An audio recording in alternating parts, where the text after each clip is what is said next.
کہ اللہ تعالیٰ ہرگز بھی شرک کو معاف نہیں کرے گا. جو شرک کے ساتھ مرا اس کا گناہ مٹایا نہیں جائے گا، معاف نہیں کیا جائے گا.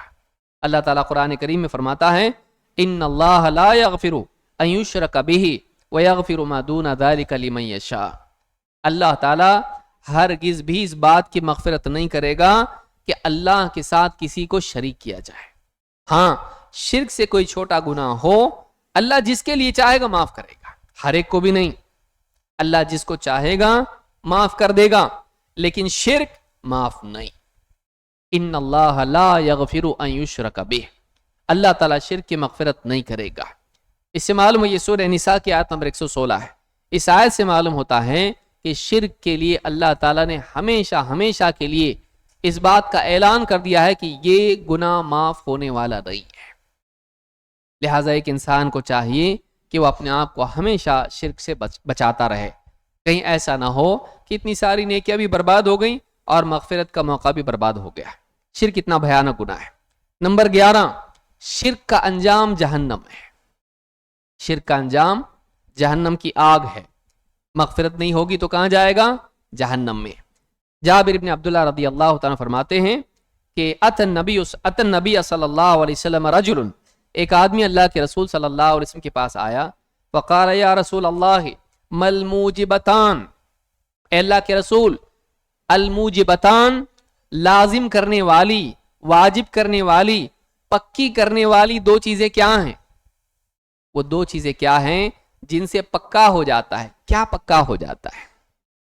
آپ نے فرمایا فقال من مات لا یشرک باللہ شیئا دخل الجنہ، جو اللہ کے ساتھ شرک نہیں کرتا تھا، شرک نہ کرتا تھا، اس حال میں مر گیا، وہ جنت میں جائے گا، پکا ہے. شرک سے بچ کے مرا وہ ضرور جنت میں جائے گا. یا تو ڈائریکٹلی جائے گا اللہ معاف کر دے، یا پھر اپنے گناہوں کی سزا کاٹ کے جنت میں جائے گا. لیکن جو شرک سے بچ کے مرا، جو اس حال میں مرا کہ شرک نہیں کرتا تھا، وہ جنت میں جائے گا، یہ پکا ہے. وَمَن مَاتَ يُشْرِكُ بِاللَّهِ شَيْئًا دَخَلَ النَّارِ، اور جو اس حال میں مرا کہ اللہ کے ساتھ شرک کرتا تھا، وہ یقیناً جہنم میں جائے گا. تو دو واجب کرنے والی چیزیں کیا ہیں؟ شرک سے بچ کے مرا جنت واجب، شرک میں مرا، شرک پر مرا جہنم واجب. تو یہ واجب کرنے والی چیزیں. تو شرک کا انجام کیا ہے؟ جہنم. امام مسلم نے اس حدیث کو روایت کیا ہے.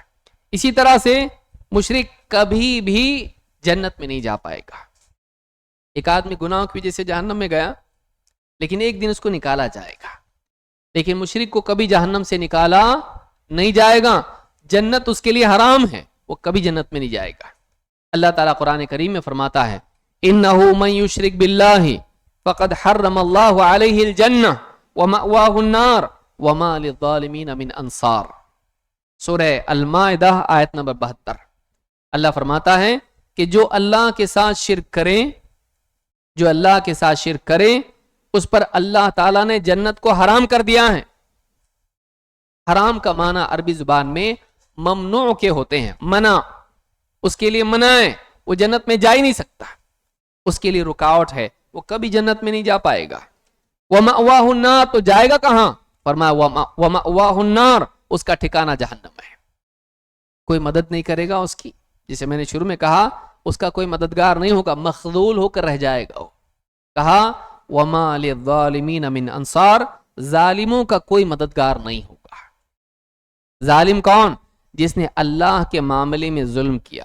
ان الشرک لظلم عظیم، شرک ظلم عظیم ہے. اس نے اللہ کے معاملے میں ظلم کیا ہے، اس کا کوئی مدد کرنے والا نہیں ہوگا. اللہ کے باب میں جو ظلم کریں اس کا آخرت میں کوئی نبی، کوئی ولی، کوئی فرشتہ، کوئی مددگار نہیں ہوگا، اس کی کوئی مدد نہیں کرے گا اس کی. اور خود اللہ اس کی مدد نہیں کرے گا تو پھر اور کون مدد کرے گا؟ وَمَن نَّصْرُ إِلَّا مِنْ عِنْدِ اللَّهِ، مدد ہے تو واقعی اللہ کی طرف سے. اللہ اگر اجازت نہ دے تو کوئی سفارش بھی نہیں کر سکتا.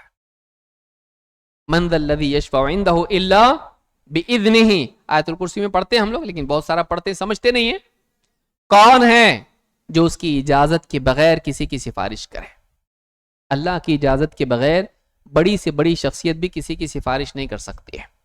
تو شرک کرنے والا، 3 باتیں یہاں بیان کی گئی. نمبر 1، اس پر اللہ نے جنت کو حرام کر دیا ہے، اس کو جہنم میں جانا وہی ٹھکانہ اس کا ہے، اور نمبر 3 اس کا کوئی مدد کرنے والا نہیں ہوگا. یہ انجام شرک کا ہے. اسی طرح سے نمبر 13، شرک کرنے والوں کو اللہ تعالیٰ نے بدترین مخلوق کہا ہے. ساری مخلوقات میں کتا بلی سے لے کے آپ دیکھیے ساری مخلوقات میں بدترین مخلوق ان کو قرار دیا جو شرک کرتا ہے. اللہ ہم سب کی حفاظت فرمائے. اگر ہم بھی شرک کریں نعوذ باللہ ہمارا بھی وہی حال ہوگا. یہ کسی اور کے بارے میں ہم نہیں کہہ رہے ہیں، ہم بس یہ کہہ رہے ہیں کہ یہ گناہ ایسا برا ہے، یہ گناہ اتنا بڑا ہے. اللہ تعالیٰ فرماتا ہے ان الذین کفروا من اہل الکتاب والمشرکین، یقیناً وہ لوگ جنہوں نے کفر کیا اہل کتاب میں سے اور مشرکین میں سے. جو مشرکین ہیں جنہوں نے کفر کیا، اور وہ لوگ جو اہل کتاب ہیں ایمان لانے کے بجائے انہوں نے کفر کیا. تو کفر کرنے والے اہل کتاب اور مشرکین فی نار جہنم، جہنم کی آگ میں جائیں گے. اہل کتاب میں سے کفر کرنے والے اور اللہ کے ساتھ شرک کرنے والے یہ جہنم کی آگ میں جائیں گے. خالدین فیہا ابدا، خالدین فیہا یہ ہمیشہ ہمیشہ جہنم میں رہیں گے. خالدین فیہا وہ ہمیشہ جہنم میں رہیں گے. اولئک ہم شر البریہ، جتنی بھی اللہ نے مخلوقات پیدا کی ہیں ان ساری مخلوقات میں سب سے شریر بدترین مخلوق اگر کوئی ہیں تو وہ ہیں جو اللہ کے ساتھ شرک کرتے ہیں. ظاہر بات ہے کہ رب العالمین سے بغاوت کرنے والا، اس کی شان میں گستاخی کرنے والا، اس پر جھوٹ بولنے والا، اس کا حق ضائع کر کے کسی اور کو دینے والا اللہ کے نزدیک کیسے محبوب ہو سکتا ہے، کیسے عزت پا سکتا ہے؟ سب سے زیادہ ذلیل اللہ کے نزدیک وہ ہے جو اللہ کا مجرم ہو اللہ کے معاملے میں، جو شرک کرتا ہو. یہ سورہ البینہ کی آیت نمبر 6 ہے. اسی طرح سے نمبر 14، شرک اللہ کے غصے اور لعنت کا ذریعہ ہے. شرک کرنے والے پر اللہ کا غصہ ہے اور اللہ کی لعنت اس پر ہے. لعنت کا مطلب کیا ہوتا ہے؟ لعنت کا مطلب ہوتا ہے کہ اللہ کی رحمت کا حصہ اس کو نہیں ملے گا، اللہ اس پر رحم نہیں کرے گا.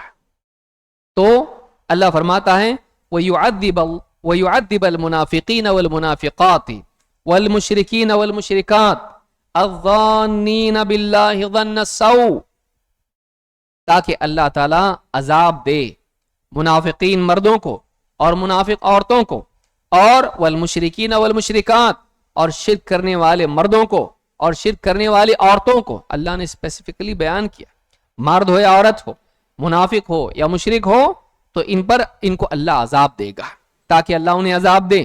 الظانین باللہ ظن السوء، یہ وہ لوگ ہیں جو اللہ کے بارے میں برے برے گمان رکھتے ہیں، اللہ کے بارے میں بدگمانی رکھتے ہیں.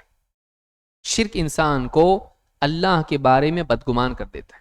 اللہ معاف نہیں کرے گا اس لیے بابا کو پکڑنا ضروری ہے.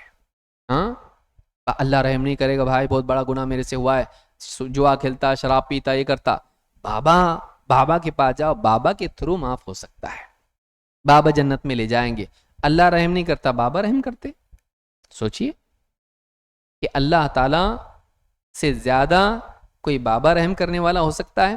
تو اللہ کے بارے میں انسان بدگمان ہو جاتا، اللہ معاف نہیں کرتا ہے، نہیں کرے گا معاف. یا اس زمانے کے مشرکین کے بارے میں، منافقین کے بارے میں کہا کہ وہ بدگمانی کرتے تھے اللہ سے کہ اللہ تعالیٰ نبی صلی اللہ علیہ وسلم اور صحابہ کی مدد نہیں کرے گا. الظانین باللہ ظن السوء علیہم دائرۃ السوء، وقت کا پھیرا انہی پر پلٹنے والا ہے. مشرکین ہمیشہ انتظار میں رہتے تھے کہ نبی صلی اللہ علیہ وسلم اور صحابہ ان پر برا وقت آئے گا، ایک نہ ایک دن یہ لوگ کیا ہوں گے؟ برباد ہوں گے، ناکام ہوں گے، ذلیل ہوں گے. ہمیشہ انتظار میں رہتے تھے کہ آج ان کے پاس شان و شوکت ہے لیکن کل کو کیا ہوگا؟ کل یہ ذلیل ہوں گے، ناکام ہوں گے. ہمیشہ اس تمنا میں، اس انتظار میں رہتے تھے. اللہ نے فرمایا علیہم دائرۃ السوء، برائی پلٹ کے انہی پر آنے والی ہے. آج یہ آزاد ہیں، آج ان کے پاس موقع ہے، لیکن یہ انتظار میں کہ نبی کا برا ہو، صحابہ کا برا ہو، نہیں، برا ان کا ہونے والا ہے، برا انجام ان کا ہے. علیہم دائرۃ السوء وغضب اللہ علیہم ولعنہم، اللہ تعالیٰ کا غصہ ان پر ہے اور اللہ کی لعنت ان پر ہے. اللہ تعالیٰ نے فرمایا اللہ کا ان پر غصہ ہے اور اللہ کی لعنت ان پر ہے. وَأَعَدَّ لَهُمْ جَهَنَّمَ وَسَاءَتْ مَصِيرًا، اور اللہ نے ان کے لیے جہنم تیار کر رکھی اور بہت برا ٹھکانہ ہے. اس آیت سے جو سورہ فتح کی آیت نمبر 6 ہے، اس آیت میں اللہ تعالیٰ نے کئی باتیں مشرکین کی بیان کی۔ مشرکین کے لیے اللہ کا عذاب ہے، وہ اللہ کے بارے میں بدگمان ہے، ان کا انجام برا ہے، وہ جہنم میں جائیں گے اور وہ بہت برا ٹھکانہ ہے۔ دنیا ہی میں اللہ نے ان کے لیے جہنم تیار کر رکھی ہے۔ تو مشرکین کے بارے میں اللہ نے بتایا کہ یہ اللہ کا غصہ اور اللہ کی لعنت کے حقدار ہے۔ نمبر 15، مشرکین جہنم میں بہت پچھتائیں گے۔ جہنم میں جانے کے بعد بہت افسوس ہوگا، ایک دوسرے کو لعن طعن ملامت کریں گے، لیکن کچھ کام آئے گا؟ تمہاری وجہ سے ہم پہنچ گئے یہاں پہ، کچھ فائدہ نہیں، پہنچے نا، اب تم کو عقل دی تھی اللہ نے، سمجھ دی تھی، کیوں چلے اس راستے پر شرک والے؟ وہاں جا کے افسوس کریں گے، دوسروں کو دوش دیں گے، لیکن قدم تو ان کے تھے، کوئی ان کو پکڑ کے گھسیٹ کے تو نہیں لے گیا گلے میں رسی ڈال کے۔ شیطان نے ان کو شرک کی دعوت دی اور انہوں نے شرک کیا، عمل ان کا خود کا تھا۔ قیامت کے دن جہنم میں جانے کے بعد مشرکین پچھتائیں گے۔ اللہ تعالیٰ فرماتا ہے وہ ازلفت الجنت للمتقین، قیامت کے دن متقین کے لیے جنت کچھ اور قریب کر دی جائے گی۔ وبرزت الجحیم للغاوین، اور خواہش پرستوں کے لیے جہیم، جہنم کی آگ ظاہر کی جائے گی، نمایاں کی جائے گی۔ وقیل لهم این ما کنتم تعبدون، اور قیامت کے دن مشرکین سے کہا جائے گا کہاں ہیں وہ جن کی تم عبادت کرتے تھے؟ دنیا میں بڑی بڑی عبادتیں تم کرتے تھے، بڑے بڑے دعوے کرتے تھے اور بڑی بڑی تمنائیں لگا کے بیٹھے ہوئے تھے، جن کی تم دنیا میں عبادت کرتے تھے، کہاں ہیں وہ آج؟ کوئی تمہاری مدد نہیں کرتا، آج جہنم سے بچانے والا کوئی نہیں۔ اینما کنتم تعبدون من دون اللہ، اللہ کے سوا جن کی تم عبادت کرتے تھے، کہاں ہیں وہ سب کچھ؟ هل ینصرونکم، کیا آج تمہاری وہ مدد کر رہے ہیں؟ هل ینصرونکم او ینتصرون، یا وہ خود کی مدد کر پا رہے ہیں؟ فرعون جو اپنے آپ کو رب بنا کے بیٹھا ہوا تھا اور اس کو رب ماننے والے، آج خود فرعون جہنم میں سڑ رہا ہوگا، آج خود فرعون جہنم میں ہوگا، اور اس کو ماننے والے کیا فرعون کو بچا پائے گا؟ نہیں۔ تو کہا کہ جن کی تم عبادت کرتے تھے کہاں ہیں؟ وہ تمہاری مدد کر رہے ہیں؟ وہ تو خود کی بھی مدد نہیں کر سکتے، کیا وہ خود کی مدد کر پا رہے ہیں؟ جب وہ خود کی مدد نہیں کر پا رہے ہیں تو تمہاری مدد کیا کریں گے؟ اور فرمایا فَكُبْكِبُوا فِيهَا هُمْ وَالْغَاوُونَ، منہ کے بل انہیں جہنم میں پھینک دیا جائے گا، وہ بھی، اور والغاوون، اور وہ بھی جو خواہش پرست تھے، دنیا میں جو خواہشات کی پیروی کرتے تھے، جو علم کی بجائے خواہش کی پیروی کرتے تھے، حق واضح ہونے کے بعد بھی گمراہی کے راستے پر چلتے تھے، ان کو غاوی کہا جاتا ہے۔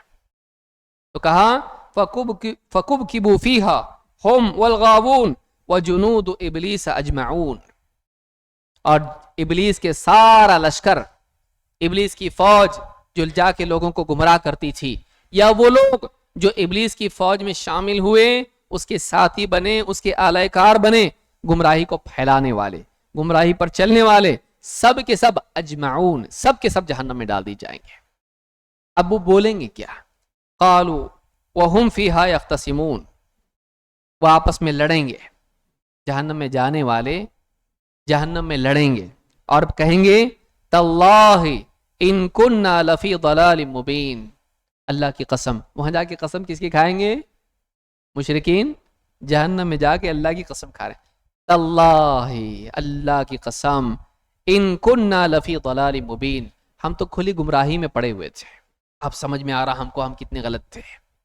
دنیا میں سمجھانے والے آئیں، دلیلیں دیتے تھے، ہم سنتے نہیں تھے ان کی، کوئی بھی لقب ان کو دے دیتے تھے، کوئی وہابی بولتا تھا، کوئی ہاں کچھ اور بولتا تھا، اور ان کو ہم دھتکار دیتے تھے، لیکن اب سمجھ میں آ رہا ہے کہ واقعی وہ صحیح تھے، ہم غلط تھے۔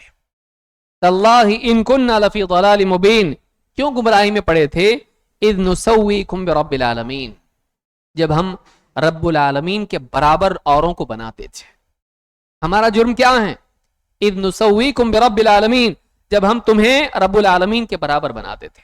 جن کو یہ پوچھتے تھے دنیا میں، جن کو بڑا مانتے تھے، ان سے کہیں گے کہ ہم گمراہی میں پڑے تھے جب ہم تمہیں رب العالمین کے برابر مانتے تھے، ہم نے تم کو رب بنا لیا تھا، ہم کتنی بڑی گمراہی میں تھے۔ وما اضلنا الا المجرمون، ہمیں تو مجرموں نے بھٹکا کے رکھ دیا، ہمیں کس نے بھٹکایا؟ مجرموں نے. فما لنا من شافعین، آج کوئی بھی ہمارا سفارش کرنے والا نہیں ہے. آج ہمارا کوئی سفارش ہی نہیں ہے، سارے غائب. ہم تو دنیا میں بھرم میں تھے کہ قیامت کے دن جہنم میں گئے بنا تو ہماری سفارش ہوگی. ہاں، لیکن تمہارے پاس ایمان نہیں، تم نے اپنے ایمان کو برباد کر لیا شرک کی وجہ سے. اب کون سفارش کرے گا؟ تو کہیں گے فما لنا من شافعین، ہمارا کوئی بھی سفارشی نہیں. ولا صدیق حمیم، اور کوئی غمخوار دوست بھی نہیں. ہمارا کوئی ایسا دوست نہیں جو ہماری ہمدردی کر سکے، نہ کوئی سفارشی نہ کوئی دوست. فلو ان لنا کرۃ فنکون من المؤمنین، اگر ہم کو ایک موقع اور مل جائے تو ہم ایمان والے بن جائیں گے. کاش کہ ہمیں ایک موقع ملتا، کاش کہ ہمیں ایک بار پھر سے دنیا میں لوٹا دیا جاتا. کرۃن، دنیا میں واپس لوٹایا جانا. جہنم میں جا کے تمنا کیا کریں گے؟ کاش کہ ہمیں دنیا میں واپس لوٹا دیا جائے کہ ہم واپس سے ہم دنیا میں اچھے عمل کر کے آتے. فنکون من المؤمنین، تو ہم صحیح سلامت ایمان والے بن کے آتے ہیں. کیا فائدہ؟ ٹائم چلا گیا، واپس زندگی ملے گی. چلو تمہارے لیے اسپیشل کوٹا، ہاں جاؤ دنیا میں واپس سے اچھے بن کے آؤ، ایمان لاؤ، توحید والے بن کے آؤ. سب کچھ دیکھ لینے کے بعد آپ کچھ نہیں ہو سکتا ہے. زندگی ختم ہو گئی، دنیا ختم ہو گئی، اب یا تو جنت ہے یا جہنم. شرک کرنے والے وہاں جا کے پچھتائیں گے، گمراہ کرنے والوں کو برا کہیں گے، آپس میں لڑیں گے، افسوس کریں گے، اپنے حال پر پچھتائیں گے، کچھ کام نہیں آئے گا. کیوں؟ اس لیے کہ جو زندگی دی گئی تھی اس کو انہوں نے برباد کر دیا. یہ سورہ شعراء کی آیت نمبر 90 سے لے کے 102 تک آپ پڑھتے جائیے، یہ ساری باتیں قرآن کریم میں موجود ہیں. نمبر 16، شرک کر، ابھی دیکھا آپ نے، فما لنا من شافعین، ہمارا کوئی سفارشی نہیں. آج بہت سارے مسلمان جو کلمہ پڑھنے والے ہیں وہ اس بات کا یقین رکھتے ہیں ہمارا تو ہوگا سفارشی، رسول اکرم صلی اللہ علیہ وسلم ہماری سفارش کریں گے. بات اپنی جگہ صحیح ہے لیکن ادھوری صحیح ہے. کیوں؟ اس لیے کہ شرط کے ساتھ ہیں. رسول اکرم صلی اللہ علیہ وسلم کی سفارش پانے کے لیے شرط ہی ہے کہ آدمی شرک نہ کرے. شرک کرنے والا چاہے کلمہ پڑھنے والا ہو، شرک کرنے والا اللہ کے نبی صلی اللہ علیہ وسلم کی سفارش سے محروم ہو جائے گا. کس نے بتایا؟ خود رحمت للعالمین نے ہم کو بتایا. آپ فرماتے ہیں لِكُلِّ نَبِيٍّ دَعْوَةٌ مُسْتَجَابَةٌ، ہر نبی کے لیے ایک مقبول دعا ہوتی ہے. اس نے دعا کی، جو مانگا وہ مل گیا. لِكُلِّ نَبِيٍّ دَعْوَةٌ مُسْتَجَابَةٌ فَتَعَجَّلَ كُلُّ نَبِيٍّ دَعْوَتَهُ، تو ہر نبی نے دنیا ہی میں جلدی جلدی اپنی دعا مانگ لی. وَإِنِّي اخْتَبَأْتُ دَعْوَتِي شَفَاعَةً لِأُمَّتِي يَوْمَ الْقِيَامَةِ، لیکن میں نے اپنی دعا کو سنبھال کے رکھا ہے اپنی امت کے لیے قیامت کے دن کے لیے. میں نے اپنی دعا کا موقع کہ میں جو مانگوں مجھے ملے گا، میں نے اپنی امت کے لیے قیامت کے دن کے لیے اس کو چھپا کے سنبھال کے رکھا ہے. کس کو ملے گی یہ دعا؟ کس کو نصیب ہوگی یہ چیز؟ اس دعا کا فائدہ کس کو ہوگا؟ اور وہ دعا کیا ہوگی؟ کہا یعنی شفاعت کے طور پر یہ میں نے اپنی دعا سنبھال لی کہ میں اللہ سے مانگوں گا سفارش. وَإِنِّي اخْتَبَأْتُ دَعْوَتِي شَفَاعَةً لِأُمَّتِي يَوْمَ الْقِيَامَةِ، میں اپنی دعا کو میں نے سنبھال کے رکھا ہے کہ قیامت کے دن اپنی امت کی سفارش اور شفاعت کروں گا. وَهِيَ نَائِلَةٌ إِن شاء اللہ، یہ سفارش مل کے رہے گی انشاءاللہ. کس کو؟ مَن مَاتَ مِنْ أُمَّتِي لَا يُشْرِكُ بِاللَّهِ شَيْئًا، یہ میری امت میں سے ہر اس مسلمان کو، ہر اس امتی کو ملے گی جو اس حال میں مرے کہ اللہ کے ساتھ شرک نہیں کرتا تھا. لیجئے، سفارش کے لیے بھی کیا ضروری ہے؟ شرک سے بچنا ضروری ہے. لیکن آپ دیکھیں بدقسمتی سے کتنے مسلمان آج ہیں جو شرک میں پڑے ہوئے ہیں اور اس بھرم میں کہ اللہ کے نبی صلی اللہ علیہ وسلم ہماری سفارش کریں گے. وَهِيَ نَائِلَةٌ إِن شاء اللَّهُ مَن مَاتَ مِنْ أُمَّتِي، میری امت میں سے جو آدمی مرا اس حال میں، میرا امتی ہے لیکن جو اس حال میں مرا کہ اللہ کے ساتھ شرک نہیں کرتا تھا، اس کو میری سفارش ملے گی. اگر شرک کرتا تھا تو نہیں ملے گی. اس حدیث کو امام بخاری اور مسلم دونوں نے روایت کیا ہے. یہ حدیث متفق علیہ ہے. تو یہ ساری برائیاں ہیں شرک کی. آپ نے دیکھا کہ شرک کے نقصانات کتنے ہیں. ایسا انسان اللہ کے غصے کا، لعنت کا حقدار، دنیا میں آخرت میں مدد سے محروم، مذموم، اور ایسا انسان دنیا میں ذلت اور آخرت میں جہنم سے نکلنا بھی نصیب نہیں ہوگا. اور نبی صلی اللہ علیہ وسلم کیا کسی نیک انسان کی سفارش بھی اس کو نصیب نہیں ہوگی. وہ ہمیشہ اس غضب میں، لعنت میں، سزا میں، عذاب میں پڑا رہے گا، کبھی جہنم سے نکل نہیں پائے گا. لہٰذا بہت ضروری ہے کہ ہم شرک سے بچنے والے بنیں. آئیے اب دیکھتے ہیں کہ وہ کیا صورتیں ہیں جو عام طور سے ہمارے اپنے معاشرے میں بھی رائج ہیں اور اس معاشرے میں بھی تھیں جس میں اللہ کے نبی صلی اللہ علیہ وسلم تھے. ایک ایک کر کے وہ چیزیں بھی ہم لوگ دیکھتے ہیں. نمبر 1، صالحین کی تعظیم میں غلو. کیا مطلب ہے؟ اللہ کے نیک بندوں کو ان کے مقام سے اوپر بڑھا دینا. ایک بندہ ہے، محتاج ہے، اللہ نے اس کو پیدا کیا، اللہ اس کو رزق دیتا ہے، اللہ اس کو بیمار کرتا ہے، اللہ اس کو شفا دیتا ہے، وہ مدد کا محتاج ہے، اللہ اس کی مدد کرتا ہے. زندگی کے مسائل اس پر آتے ہیں، تنگی، پریشانی، سب کچھ، سکھ دکھ اس پہ سب آتے ہیں، وہ بندہ ہے. لیکن جب کسی اللہ والے سے لوگ محبت کرتے ہیں، چاہے وہ اللہ والا ولی ہو یا نبی ہو، کیا کرتے ہیں؟ اس کو اس کے مقام سے بڑھا دیتے ہیں، اتنا بڑا بنا دیتے ہیں کہ اللہ کے برابر کر دیتے ہیں. اس کے در سے کوئی خالی نہیں جاتا. اس کے در سے بابا کے لنگر ہمیشہ چلتا رہتا ہے، بابا کے در سے کوئی خالی نہیں جاتا ہے. ارے یہاں وہاں مت گھوم، ڈاکٹر کے پاس چکر مت لگا، ایک بار جاؤ وہاں پہ، ایک بار ناڑا باندھ خالی. ایک ناڑا وہاں باندھ، ایک کڑا وہاں کا پین، ایک چادر وہاں چڑھا، دیکھ پھر تیری تقدیر کیسے بدلتی. تقدیر بدلتی چادر چڑھانے سے. آپ سوچئے، آدمی اس کا مقام بڑھا دیتا ہے. بلکہ آپ دیکھیے بعض لوگوں نے شعر کیا کہا، وہی جو عرش پہ تھا مستوی خدا ہو کر، اتر پڑا ہے مدینے میں مصطفیٰ ہو کر. آپ سوچئے، حلول کا عقیدہ جو صوفیہ نے گھڑا کہ اللہ تعالیٰ بندے میں آ جاتا، وحدت الوجود کا عقیدہ گھڑا، اللہ اور مخلوق ایک ہی ہے، ہر چیز میں اللہ کا ظہور ہے. سوچئے، یہ سارے عقائد بندوں کو، مخلوق کو اتنا بڑا بنا دینا کہ اللہ کے برابر کر دینا. جیسے نصارہ نے کیا، عیسیٰ علیہ السلام کے معجزات دیکھے اور عیسیٰ علیہ السلام کا مقام بڑھا کے ان کو اللہ کا بیٹا، بلکہ 3 میں کا تیسرا اللہ کے برابر کر دیا. God the father, God the son, God the holy spirit, 3 بنا کے رکھ دیے.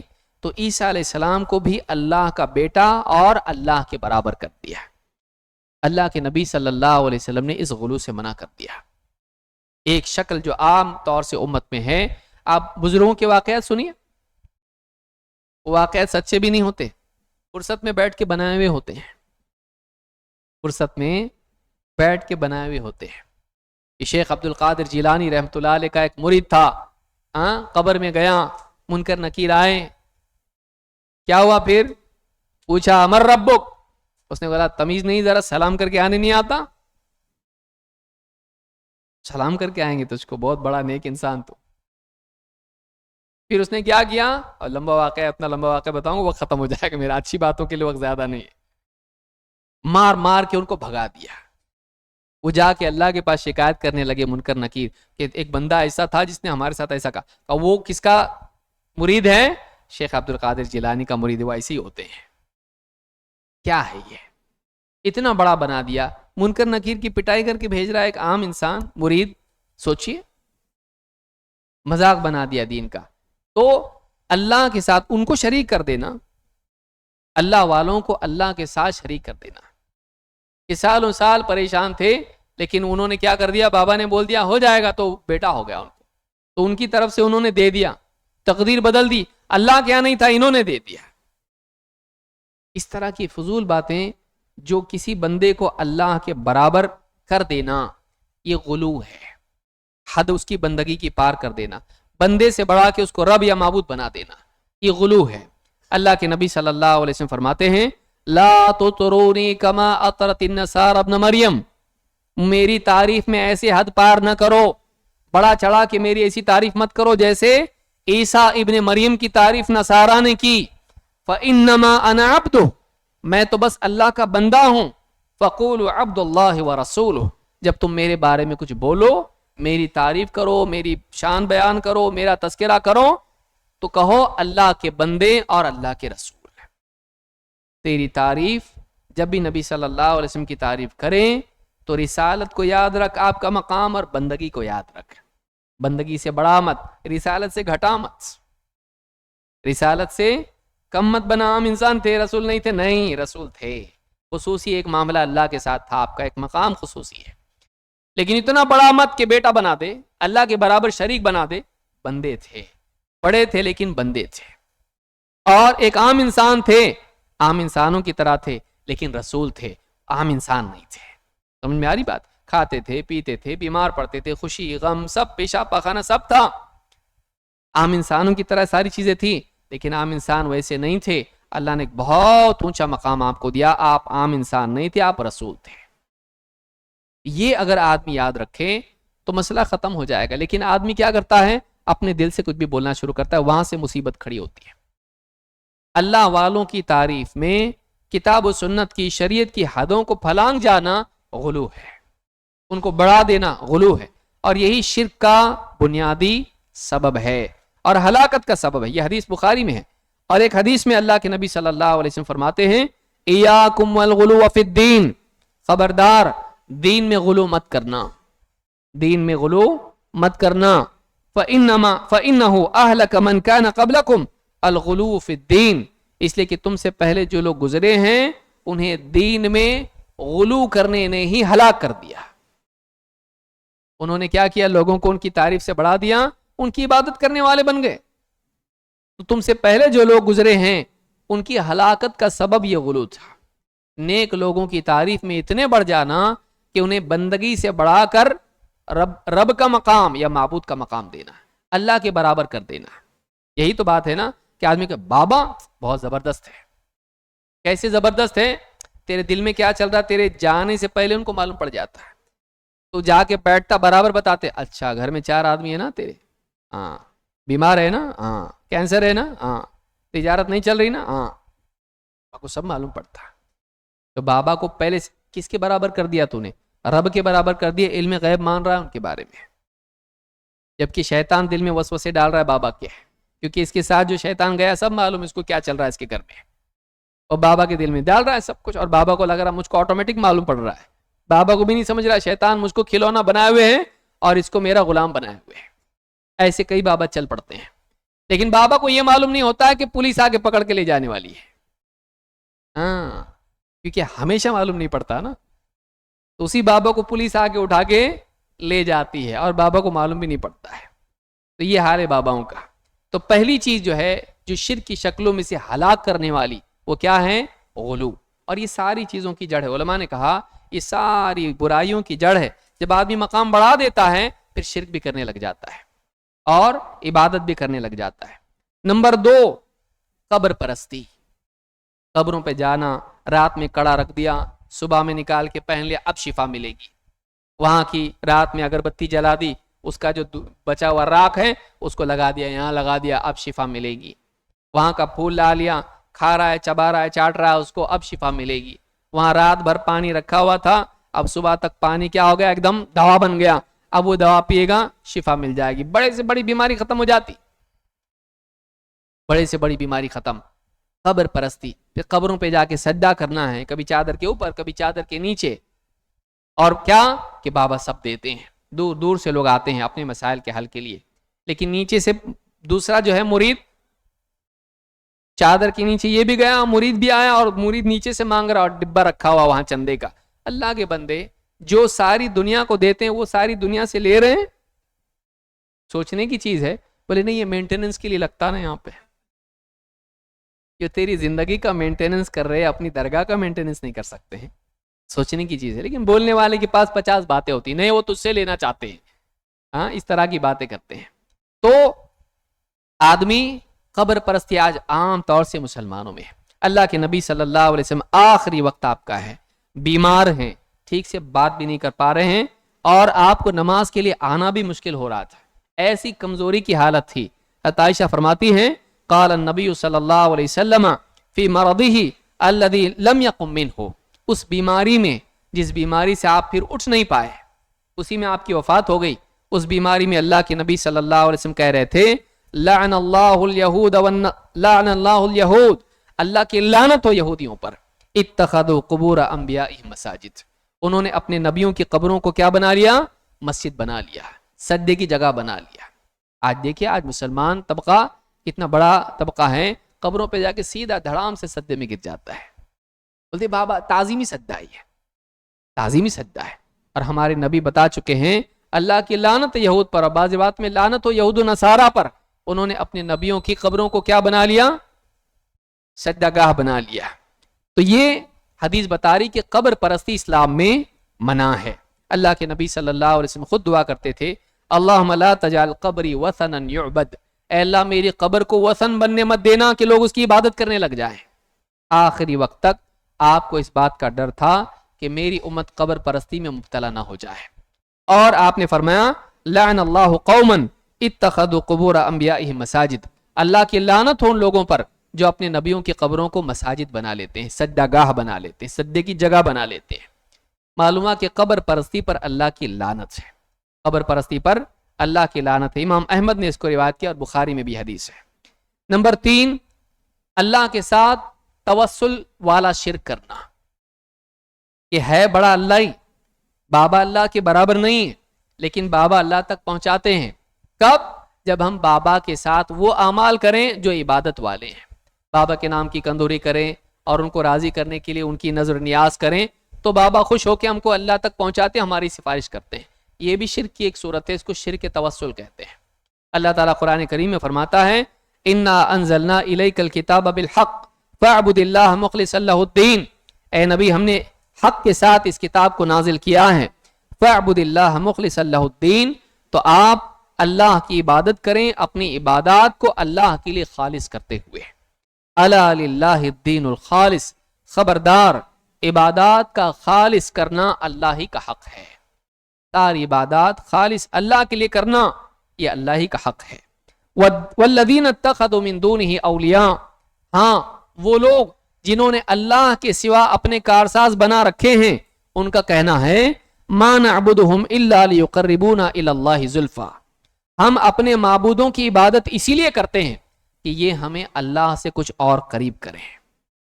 اللہ فرماتا ہے ان اللہ یحکم بینہم فیما ہم فیہ یختلفون، جس اختلاف میں یہ پڑے ہوئے ہیں، جس حق سے یہ اختلاف کر رہے ہیں، قیامت کے دن اللہ تعالیٰ اس اختلاف کا فیصلہ کر کے رہے گا۔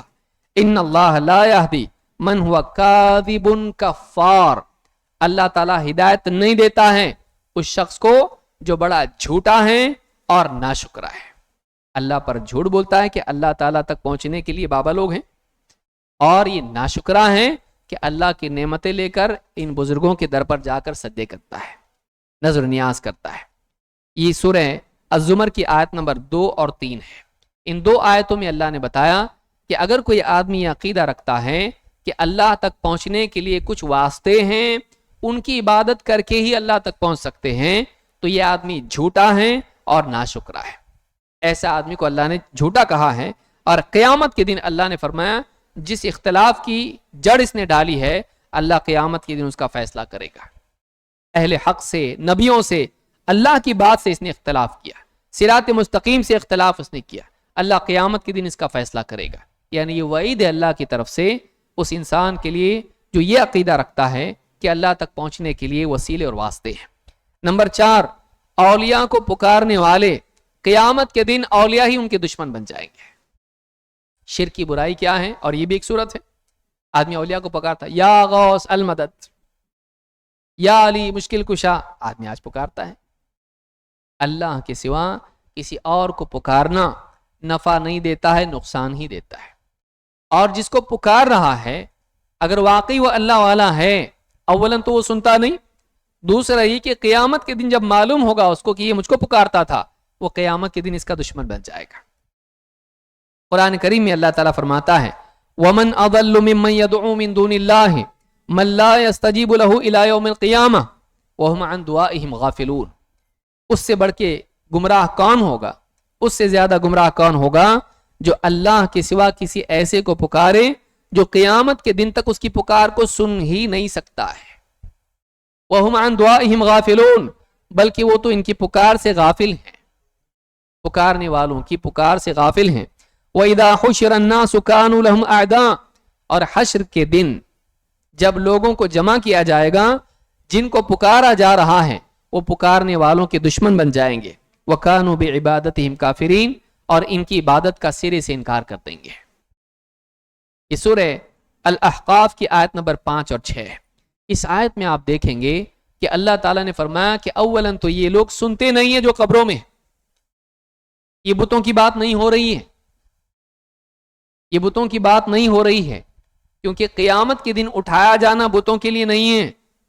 وَإِذَا حُشِرَ النَّاسُ كَانُوا لَهُمْ أَعْدَاءَ, جب قیامت کے دن لوگوں کو حشر میں جمع کیا جائے گا تو یہ دشمن بن جائیں گے. تو یہ قیامت کے دن حشر میں کس کو جمع کیا جائے گا؟ جن و انس کو. تو اس دن جب حشر میں جمع کیا جائے گا, جن کو یہ لوگ پکار رہے تھے دنیا میں, وہ سب کے سب ان کے دشمن ہو جائیں گے. کیا فائدہ ہوا کہ جن کی قربت کے لیے, جن کی سفارش کے لیے دنیا میں آدمی ان کو خوش کرنے کے لیے اللہ کا دشمن بنا, اللہ کے ساتھ شرک کرتا رہا, ان کے نام کی نظر و نیاز کرتا رہا, ان کو پکارتا رہا, ان سے دعائیں کرتا رہا, قیامت کے دن وہی اپنا دامن ان سے چھڑا لیں گے, وہی ان کے دشمن بن جائیں گے. تو شرک کا نقصان یہ ہے کہ شرک والا آدمی نہ اللہ کا بن پاتا ہے, نہ اولیاء کا بن پاتا ہے, نہ یہاں کا رہا نہ وہاں کا رہا. اولیاء بھی اپنا دامن اسے چھڑا لیں گے, اس کے دشمن بن جائیں گے, اور اللہ کا دشمن تو وہ بن ہی گیا تھا, دنیا ہی سے اللہ کا دشمن بن گیا تھا شرک کرنے کی وجہ سے. تو یہ شرک کی برائیوں میں سے ایک بہت بڑی برائی ہے. اسی طرح سے شرک پر اللہ کی لعنت ہے. شرک کی ایک صورت یہ بھی ہے کہ آدمی درگاہوں پر جا کر یا جنات کے نام سے, عملیات کے نام پر جانور اللہ کے سوا کسی اور کے لیے ذبح کرے. آج بھی بہت سارے مسلمان درگاہوں پہ جائیں گے, کندوری کریں گے, یا بیمار کوئی ہے کسی برج کے نیچے جا کے بغیر بسم اللہ واللہ اکبر بول کے اس کو ذبح کریں گے جنات کے لیے, یا قبرستان میں لے جا کے ذبح کریں گے اور اللہ کا نام نہیں لیں گے. کیوں؟ کہتے ہیں کہ برے کو برے سے ہی نکالا جاتا ہے, اس کو جن لگا ہے, اس کو شیطان لگا ہے, اس کو خوش کرنے کے لیے کرنا پڑے گا تب جا کے چھوڑے گا. وہ ڈیمانڈ کرتا ہے فلاں میرے نام سے جانور, ایسی مرغی ذبح کرو جو ایسی ایسی ہو, ایسا لیمو کاٹو جو ایسا ہونا چاہیے. اس طرح سے کرنے سے اللہ کی لعنت کا حقدار آدمی بنتا ہے. اللہ کے نبی صلی اللہ علیہ وسلم فرماتے ہیں لعن اللہ من ذبح لغیر اللہ, اللہ کی لعنت ہو اس پر جو اللہ کے سوا کسی اور کے لیے ذبح کرے. معلوم ہوا کہ اللہ کے سوا کسی اور کے لیے ذبح کرنا اللہ کی لعنت کا حقدار بناتا ہے. آج کتنے مسلمان ہیں جو اللہ والوں کے نام سے ذبح کرتے ہیں, قبروں پر جا کر کندوری کرتے ہیں, اللہ والوں کے نام سے نظر نیاز کرتے ہیں, اور سب کو دعوت بھی دیتے ہیں آؤ وہاں پہ کھانے کے لیے. تو یہ ساری چیزیں اسلام میں منع ہیں, اور اللہ کے نبی صلی اللہ علیہ وسلم نے اس سے منع کیا ہے, اور اس پر اللہ کی لعنت کی. امام مسلم نے اس کو روایت کیا ہے. اسی طرح سے چھٹی صورت جو ہے گلے میں تعویذ لٹکانا, تعویذ, ناڑا, کڑا, انگوٹھی, اور اس طرح کی جتنی بھی صورتیں ہیں, یہ پلیتے, اور گھر کے اندر ناریل, لیمو, مرچی اور کیل ٹھوکنا, اور اس طرح کی جتنی صورتیں ہیں, یہ ساری لٹکانے والی, باندھنے والی چیزیں جس کو تمیمہ کہا جاتا ہے. تمیمہ بھی شرک کی صورتوں میں سے ایک صورت ہے, اور تمیمہ کرنے والا اللہ کی مدد اور حفاظت سے محروم ہو جاتا ہے. اللہ کے نبی صلی اللہ علیہ وسلم فرماتے ہیں من علق تمیمۃ فقد اشرک, جس نے تمیمہ لٹکایا, جس نے تعویذ گنڈے لٹکائے, دھاگا باندھا, ناڑا باندھا, کڑا پہنا, چاہے گلے میں باندھا, کمر میں باندھا, بازو پہ باندھا, یا گھر میں دیوار پہ باندھا, بچوں میں باندھا, بیوی کو جانور میں باندھا, کہیں بھی باندھا, اس نے اگر تمیمہ لٹکایا اس نے اللہ کے ساتھ شرک کیا. اس حدیث کو امام احمد اور حاکم نے روایت کیا ہے. بلکہ اللہ کے نبی صلی اللہ علیہ وسلم فرماتے ہیں من تعلق شیئا وکل الیہ, من تعلق شیئا وکل الیہ, جو کوئی چیز لٹکاتا ہے اسی کے حوالے کر دیا جاتا ہے, اسی کے حوالے. اب اسی سے مدد لے, تو یہ مانتا ہے نا کہ یہ تیری مدد کرے گا, تیری حفاظت کرے گا, سیکیورٹی دے گا, کام بنائے گا, جا. اللہ تعالیٰ اپنی حفاظت, اپنی مدد اس سے ہٹا دیتا ہے, اور اس کو اسی دھاگے, ناڑے, اسی کنگن, اور نہ جانے کیا کیا پہنتے لوگ, انگوٹھی, اسی کے حوالے کر دیتا. اب یہی تجھ کو بچائے گا, جا.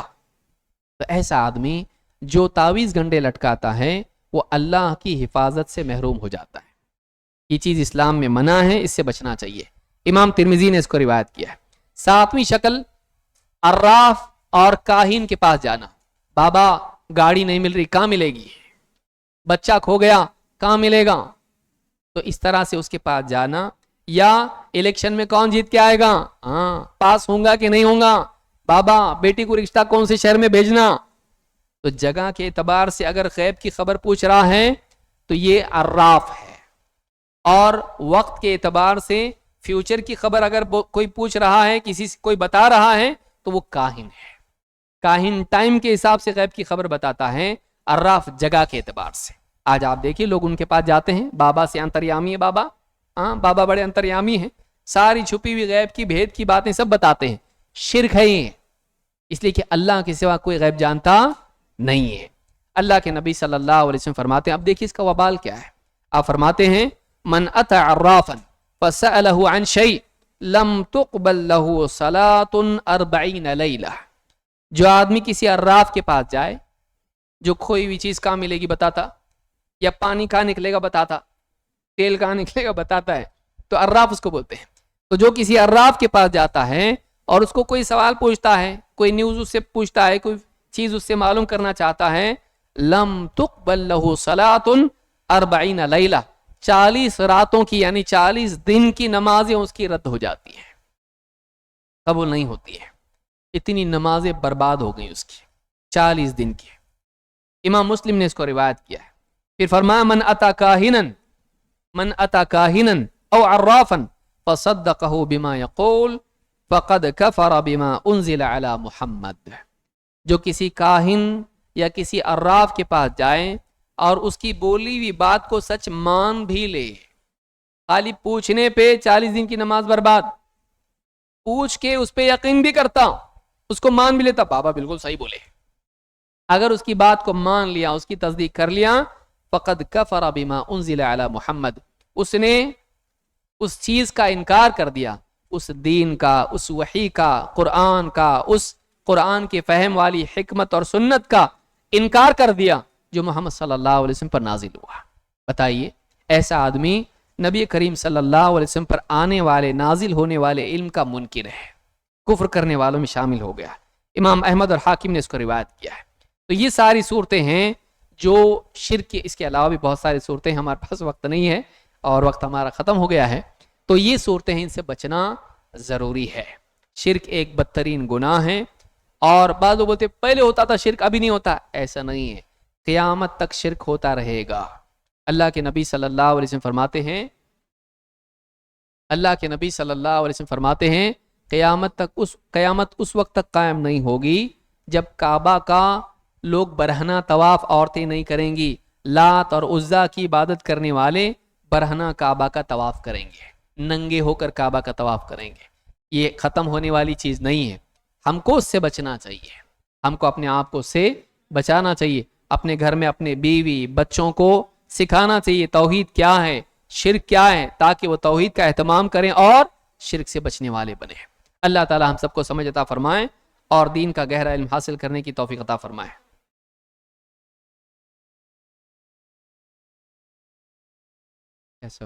سوال ہے کہ کیا صرف غیر اللہ کو ماننا ہی شرک ہے؟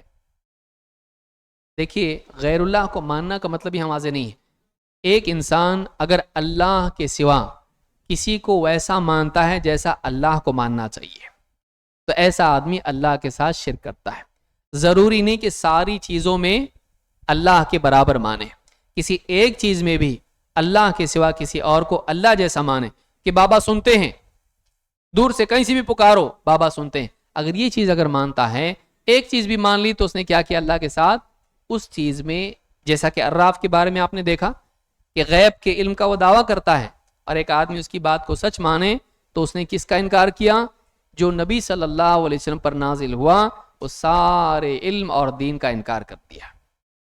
سوال ہے کہ کیا صرف غیر اللہ کو ماننا شرک ہے یا اپنے نفس اور خواہش کی پیروی کرنا بھی شرک میں شمار ہوگا؟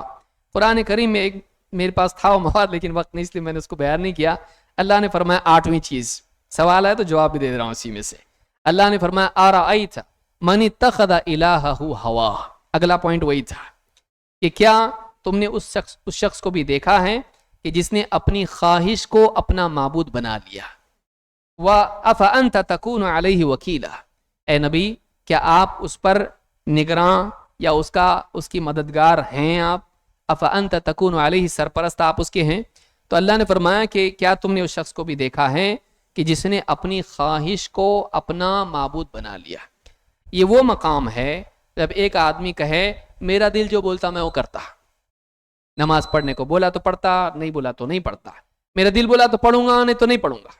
یعنی یہ اپنے دل کو کیا کر رہا ہے, وہ مقام دیا. اللہ نے کہا ہے پڑھنا تو پڑھنا چاہیے.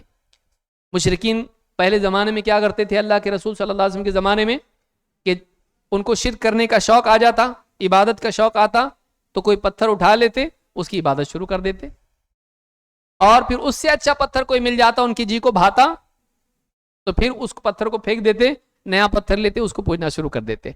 اپنی پسند سے سلیکشن کرتے گاڈ کا. تو مین کیا تھا, میری پسند سے یہ پتھر مجھ کو بہت اچھا لگتا, میں اس کو پوجوں گا. تو اللہ نے فرمایا کیا تم نے اس کو دیکھا ہے جس نے اپنی چاہت کو, اپنی پسند کو, اپنی خواہش کو اپنا معبود بنا لیا, کہ جو میرا جی کرے میں کرتا ہوں, میرا دل بولے گا وہ کروں گا, حلال تو حلال, حرام تو حرام, وہ کسی حکم کا اللہ کے پابند نہ ہو. ایسا آدمی اپنی چاہت ہی کو اپنا مالک بنا لے. تو یہ کیا ہے, یہ اللہ کے ساتھ شرک کرنا ہے. اللہ کے حکموں کو پس پش ڈال دے اور یہ مانے میرا دل بولے گا تو کروں گا نہیں تو نہیں کروں گا, چاہے اللہ کا حکم ہو چاہے رسول کا حکم ہو. اگر آدمی اپنے دل کو, اپنی چاہت کو, اپنی خواہش کو, اپنی عقل کو وہ مقام دے دے کہ وہ حلال و حرام ہو, صحیح غلط ہو, سب میں اس کی مانتا ہے, ایسے آدمی نے اللہ کا مقام کس کو دیا, اپنی خواہش کو دیا. اللہ ہم سب کی حفاظت فرمائے. اس دور میں بہت سارے عقل پرست لوگ ایسے ہیں, میرا دل بولا تو کروں گا نہیں تو نہیں کروں گا, دس از مائی لائف. ہاں, انگلش میں بولنے سے صحیح ہو جاتا کیا؟ کوئی بات آدمی آج دیکھیے پڑھا لکھا طبقہ ایسا ہے, میری زندگی ہے, میں چاہوں تو لڑکی سے نکاح کروں, میں چاہوں تو لڑکے سے کروں. آج چل رہا نا یہ حالات ہیں. میں چاہوں تو نکاح کر کے لڑکی کے ساتھ رہوں یا تو بغیر اس کے رہوں. آج حالات اتنے گھٹیا ہو چکے ہیں کہ آدمی شریعت کا کوئی پاس و لحاظ نہیں کرتا ہے, اپنے طور پر اپنی پسند سے بنائے ہوئے اصولوں کو حلال کر لیتا ہے, چاہے وہ اسلام میں حرام کیوں نہ ہو. یہ کفر ہے. اللہ کے حرام کو حلال کرنا یہ کفر ہے. اللہ تعالیٰ ہم کو سمجھ عطا فرمائے اور ہر قسم کی گندگی سے, برائی سے, گناہوں سے, بد اخلاقی سے ہم سب کو بچنے کی توفیق عطا فرمائے. اقول ھذا واستغفر اللہ لی ولکم.